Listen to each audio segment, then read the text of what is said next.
Can you say the real name again, please? Papillary thyroid carcinoma. Thyroid cancer. I'm going to die.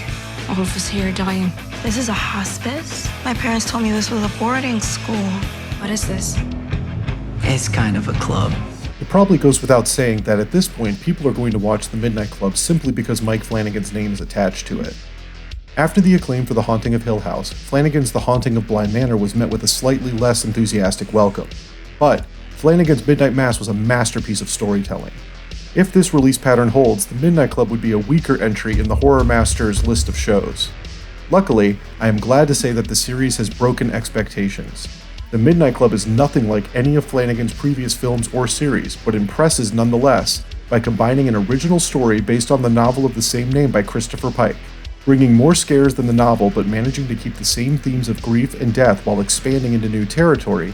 The Midnight Club is a thrilling ensemble drama that will please fans of the book and Flanagan's works alike. Developed alongside his Bly Manor scribe Leah Fong, The Midnight Club is much more than just an adaptation of Christopher Pike's novel of the same name. Having read all of Pike's novels in my younger days, I revisited The Midnight Club in anticipation of this series. The book is surprisingly not a true horror story, but instead a fairly grounded look at a group of teens facing their impending deaths. Each character shares a story with the titular club each night at midnight, many of which are pretty underwhelming in the book. Flanagan and Fong have taken that weakness of the source material to heart and replaced those stories with other writings by Pike himself.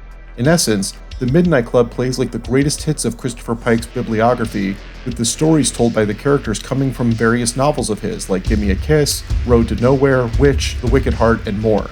It is a brilliant way to flesh out this story to series length while giving Pike's works their due. The biggest expansion to this adaptation of The Midnight Club is the underlying mystery of Brightcliffe, the hospice where the teens meet one another. Led by Dr. Georgina Stanton, played by a Nightmare on Elm Street scream queen Heather Langenkamp, Brightcliffe has a history that intrigues the newest resident, Ilanka, played by Amon Benson. While she joins the other teens at their midnight story-sharing sessions, Ilanka also delves into the past residents of Brightcliffe and the origin of the Midnight Club itself. Where the novel was rooted in a realistic story of death and dying, this series adds a paranormal bend that echoes the ghosts of Mike Flanagan's prior series, but without going too overboard. The format also allows for the excellent cast, some of whom are veterans of Flanagan's troupe of actors, including Zach Gilford, Samantha Sloyan, Matt Bydell, Robert Longstreet, and Rahul Kohli, to play different characters in the various stories within the main story. The main teen cast is by far the highlight of this series, which never feels artificial in the way that countless young adult adaptations come across as pandering to the viewer, rather than treating the high school-aged characters who spout dialogue that is either incredibly wooden or far out of alignment with how teenagers actually speak.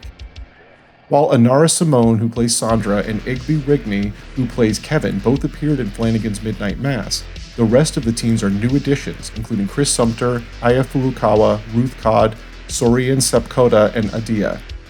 The teens, who spend more time on screen than any of the adult cast, all share great chemistry and make their roles feel layered rather than somewhat two-dimensional versions that came from Pike's novel. Everyone gets a solid amount of screen time over the 10-episode series and are all bound for great roles after the Midnight Club premieres on Netflix. While Mike Flanagan only directed the first 2 episodes of the series, he shares a script credit on 9 of the 10 episodes. The directors on tap for this series include Michael Fimognari and Axel Carolyn, who have both worked with Flanagan before, as well as Emmanuel Osei Kufor Jr., Viet Nguyen, and Morgan Beggs.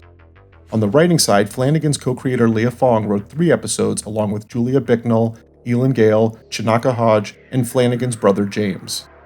Christopher Pike does get an executive producer credit. The Midnight Club feels every bit a Mike Flanagan production.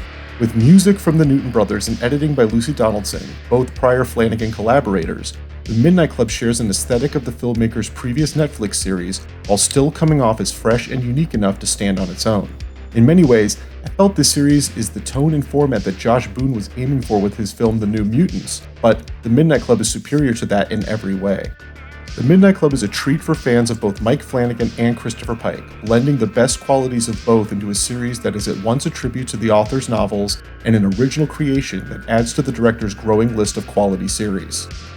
Flanagan and Fong have elevated what young adult programming can be by making The Midnight Club a series that works for both younger audiences as well as adults because it sets out to tell an engaging, emotionally resonant, and yes, scary story.